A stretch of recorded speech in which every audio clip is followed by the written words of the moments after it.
தமிழகத்தில் வருகிற 1ஆம் தேதி முதல் மதுபானங்களின் விலை அதிகரித்து விற்பனை செய்யப்படும் என டாஸ்மாக் நிர்வாகம் தெரிவித்துள்ளது. வீட்டுக்கு வர வேண்டிய வருமானம் வருவதில்லை, பிள்ளைகள் படிக்க முடியவில்லை, வீட்டு வாடகை கட்ட முடியல, சாப்பாடு வாங்க முடியல, துணி வாங்க முடியல, வாழ முடியவில்லை. எல்லா துறையிலும் வீழ்ச்சியை நோக்கி போகிக் கொண்டிருக்கக்கூடிய இந்த தமிழ்நாடு ஒரே ஒரு துறையில மட்டும் வளர்ச்சி. அது எது?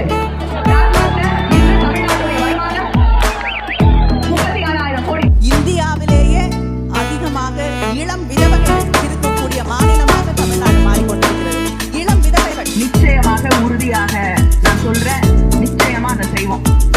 திமுகவுடைய முதல் கையெழுத்து மதுவிலக்கிற்கான கையெழுத்தாகத்தான் தலைவருடைய முதல் கையெழுத்து.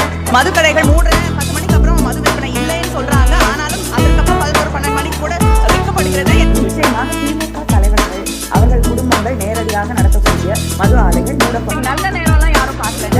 மதுவிலக்கு கொண்டு வரப்படும் பொழுது நாங்கள் அந்த ஆலைகளை மூடுவோம்.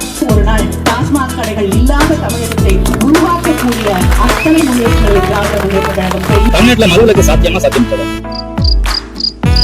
நீங்க ஆட்சி வந்தோடனே முதல்ல மதுவிலக்கு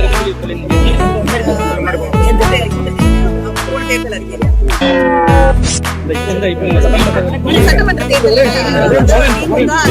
தேர்தல் அறிக்கை